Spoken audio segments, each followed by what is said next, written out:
রোগা হওয়ার জন্য বেস্ট হলো গরমকাল। শরবত, ফল, দই খেয়ে ডায়েটে থাকার পরামর্শ সাংসদ রচনার।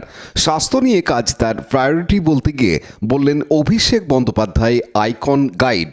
আজ হুগলি জেলা শাসকের সঙ্গে স্বাস্থ্য বিষয়ক এক বৈঠক করেন তৃণমূল সাংসদ। বৈঠক শেষে বেরিয়ে বলেন, স্বাস্থ্য আমার প্রাথমিক কাজ।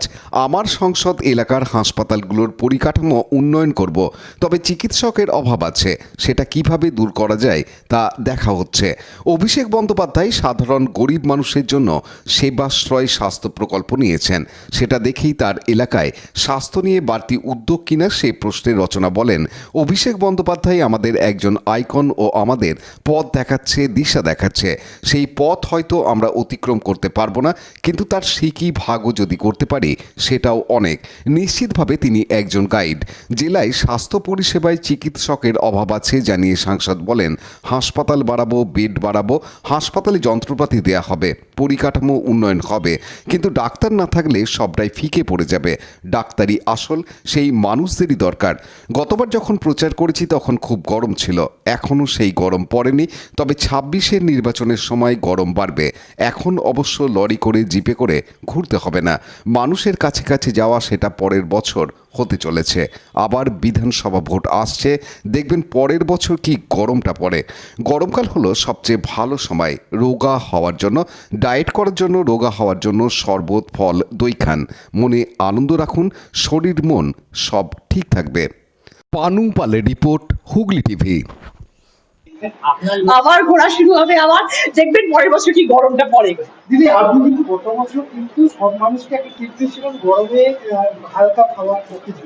এবারে তো গরম পড়বে, এবার প্রথম দিন থেকে কি টিপ দিবেন? আমি মনে করি গরমকাল হচ্ছে বেস্ট টাইম রোগা হওয়ার জন্য, ডায়েট করার জন্য, রোগা হওয়ার জন্য। শরবত খান, ফ্রুটস খান, দই খান, ব্যাস আরামসে থাকুন, আনন্দে থাকুন, মনে আনন্দ রাখুন, সব ঠিক থাকবে, শরীর মন সব ভালো থাকবে। লাস্ট একটা কথা, আপনার লোকসভায় বিগত দিনে যিনি সাংসদ ছিলেন, কি মনে করছেন কাজ কি সম্পূর্ণ করতে পেরেছেন লোকসভাতে?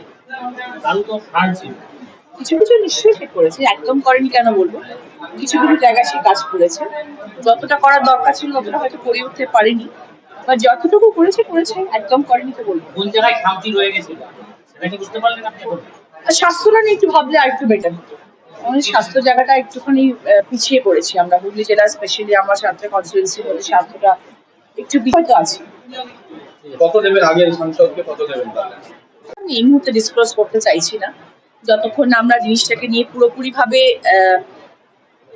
রূপ দিতে পারবো এবং মাঠে নামতে পারবো এবং মানুষের পাশে গিয়ে সেভাবে দাঁড়াতে পারবো, ততক্ষণ আমি এটা নিয়ে এক্ষুনি আলোচনা করবো না। ওই জন্য আমরা জাস্ট ডিসকাশন স্টেজে ছিলাম এবং সেই নিয়ে আলোচনা হচ্ছে। বাট যেটা মেইন জিনিস যেটা আমি আপনাদেরকে বলবো সেটা হচ্ছে আমি হেলথ রিলেটেড কিছু ভালো কাজ করতে চাইছি, যাতে মানুষের সুবিধা হয়, সেই সংক্রান্ত জিনিস। সেটা আপনারা কিছুদিনের মধ্যেই জানতে পারবেন, যেটা যদি সেটা আমরা ফ্রুটফুলি করতে পারি কাজটা। কিন্তু সবটাই আমাদের সবকিছু প্ল্যান করে বুঝে শুনে ডিএম ম্যামের পারমিশন নিয়ে, আমাদের সিএমের পারমিশন নিয়ে, সবকিছু নিয়ে একটা প্ল্যানিং স্টেজ চলছে, যার জন্য আমি আজকে এসেছিলাম। বাট সেটা আপনারা জানতে পেরে যাবেন, যতক্ষণ না হচ্ছে ততক্ষণ। শুধু হাসপাতালে একদম গরম অক্সিজেন প্ল্যান্ট ইতিমধ্যে লাগানো হয়েছে সদর হাসপাতালে।